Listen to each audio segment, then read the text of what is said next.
याजूज माजूज का ज़िक्र अक्सर सुनने को मिलता है, लेकिन अक्सर लोग इनकी हकीकत से बेखबर हैं कि आखिर याजूज माजूज क्या है और ये कैसे हमलावर होगी।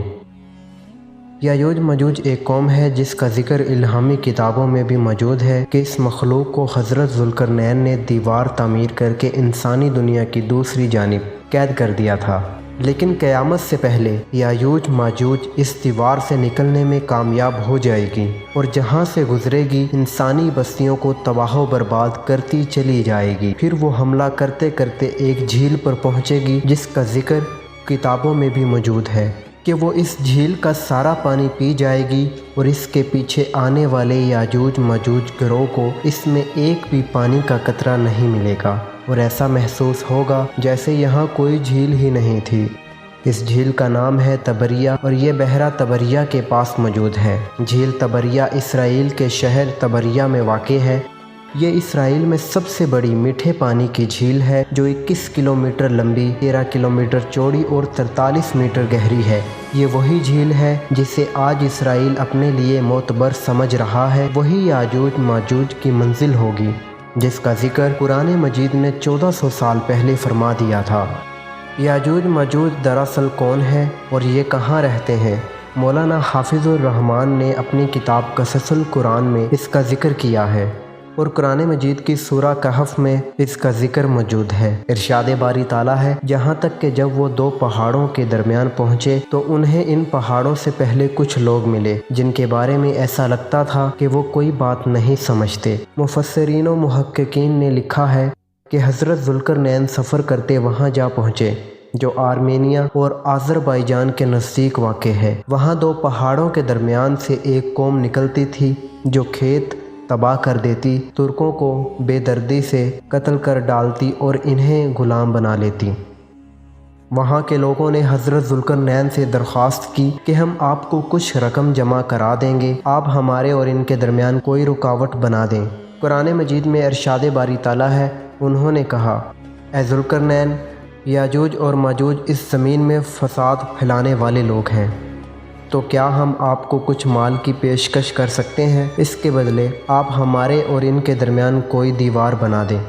इस पर हज़रत ज़ुल्करनैन ने जवाब दिया, अल्लाह ने मुझे जो इक़्तिदार अता फ़रमाया है वही मेरे लिए बेहतर है, लिहाजा तुम लोग मेरी मदद करो तो मैं तुम्हारे और इनके दरमियान एक मजबूत दीवार बना दूंगा। फिर हज़रत ज़ुल्करनैन ने लोहे के बड़े बड़े टुकड़े दोनों पहाड़ों के दरमियान खड़े किए और लोगों से कहा, इनको जलाओ।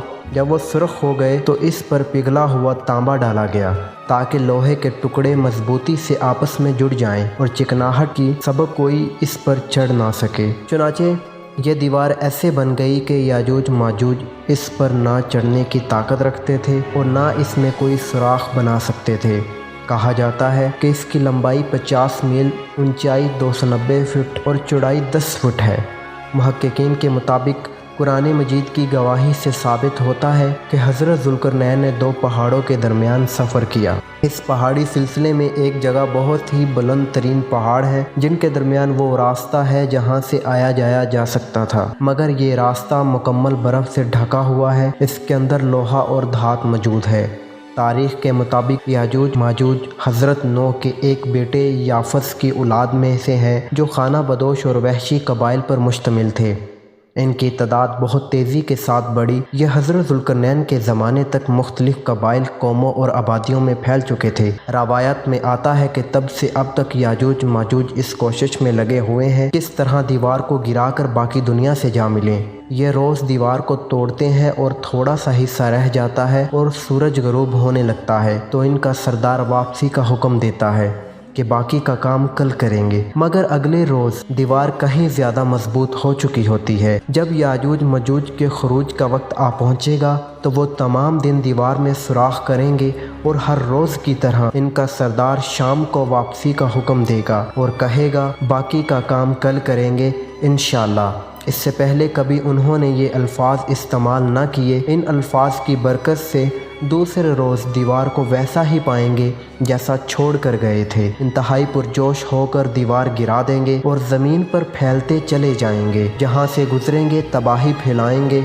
मखलूक़े खुदा को अपने शर फसाद का निशाना बनाएंगे। इनका फैला गिरोह जब भागता हुआ झील तबरिया से गुजरेगा तो सही मुस्लिम के मुताबिक वो सारा पानी पी जाएंगे। जब आखिरी गिरोह वहाँ पहुँचेगा तो कहेगा कभी यहाँ पानी हुआ करता था। बहरा तबरिया इसराइल में ताज़ा पानी की सबसे बड़ी झील है। इसका जिक्र तौरात और अंजील में भी आया है। हज़रत ईसा ने बड़ा हिस्सा इसी झील के साहिल पे गुजारा। यहाँ से कत्लो गारत करते हुए याजूज मजूज बैतुल मुक़द्दस तक पहुँचेंगे और ऐलान करेंगे कि ज़मीन पर हमारा कब्ज़ा हो चुका है, अब हम आसमानों पर भी कब्ज़ा करेंगे और आसमानों की तरफ तीर फेंकेंगे जो खून आलूद वापस आएंगे। कोई इनका मुकाबला ना कर पाएगा। हज़रत ईसा अलैहिस्सलाम अल्लाह के हुक्म से मुसलमानों को लेके कोहे तूर पर पनाह लेंगे और आम लोग महफूज मकामात पर बंद होकर अपनी जानें बचाएंगे। दज्जाल को कत्ल कौन करेगा? मौलाना हाफिजुर रहमान ने अपनी किताब क़ससुल कुरान में लिखा है कि हज़रत ईसा और तमाम मुसलमान मिलकर अल्लाह से दुआ करेंगे ये इनसे जान छुड़ा दें। फिर अल्लाह ताला इनकी गर्दनों में ऐसा कीड़ा पैदा करेगा जो इनकी मौत का बाइस बनेगा। पूरी ज़मीन इनकी लाशों से भर जाएगी। फिर अल्लाह के हुक्म से बारिश बरसेगी जो ज़मीन को इन तमाम लाशों से पाक कर देगी। याजूज मजूज के निकलने का वक्त ज़हूर, मेहंदी, फिर खरूज दज्जाल के बाद होगा। इस वक्त हज़रत ईसा नाज़िल होकर दज्जाल को कत्ल कर चुके होंगे।